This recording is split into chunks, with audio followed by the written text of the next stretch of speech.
As you probably well know, with the passage of AB 32, and then Governor Brown has just signed, I forget the special number, legislation to establish the goal of using 33% renewables from energy generation by the year 2020, reducing our consumption of fossil fuels and shifting to using 33% renewables in energy generation by 2020.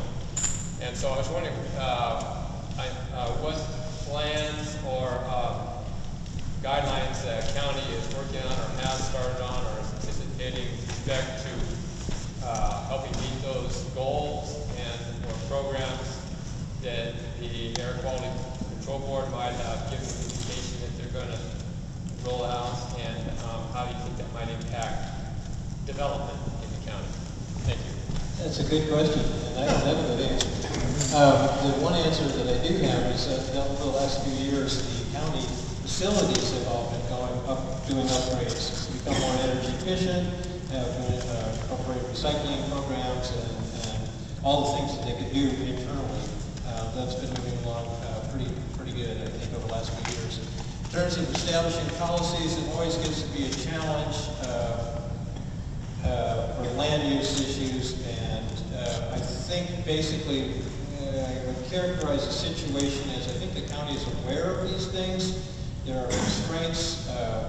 Part of it is political will, education of the general community as to what policies, which direction you, the community, gives to us about what we should be doing.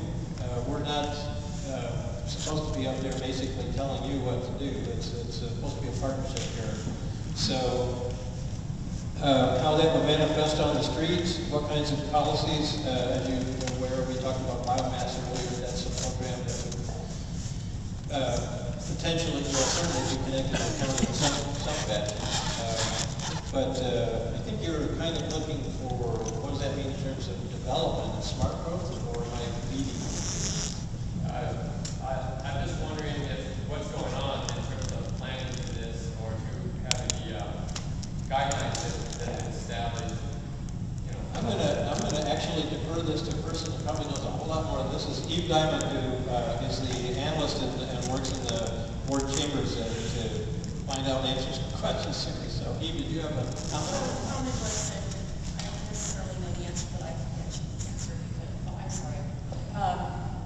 At your workshop, there was a presentation from Joy Stewart on AB 32 and impacting on smart communities or something like that. But there's that information I can get you, and then there's also a sheet which I apologize I didn't bring, but I had to do this for another supervisor. Just create a list, kind of an outline of all the green actions the county has taken over the last several years in terms of making our city more efficient and our buildings, things like that. So the short answer is I can mail it to you.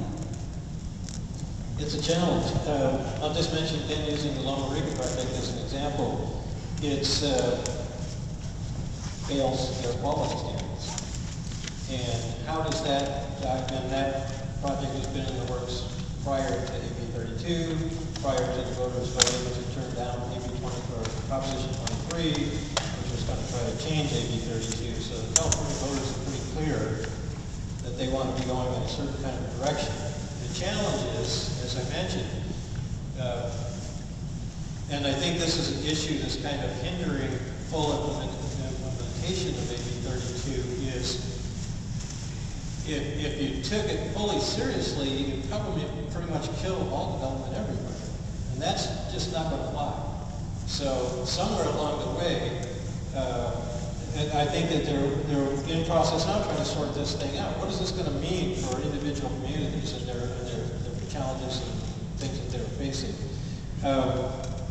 I'll give you my little tiny incremental step towards what I'd like to see, frankly, with the Loma Rica thing. There's a strong commitment in our community for solar. There was a newspaper article here several months ago saying that we have one of the highest proportion of solar installations, I believe, in the state. There's a psychological commitment that I'm not sure how the money pencils out, but at least there are definitely people that are willing to put their money where their mouth is. I think that there's a market for it. If the Loma Rica project, for example, were to come in and mandate solar collectors and utilize some of these underground cooling systems that Hill Flat Lumber, Whitney Springs has done, proven technology, reducing engine costs, that project would come a lot closer to the desired goals of meeting air quality standards.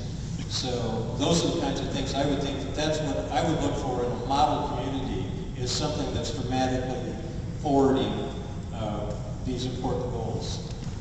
But as far as county policy, Ralph, I think he was going to get me dialed up on that, and you can contact me later, and I'll pass that on. Anybody else is interested, happy to do that.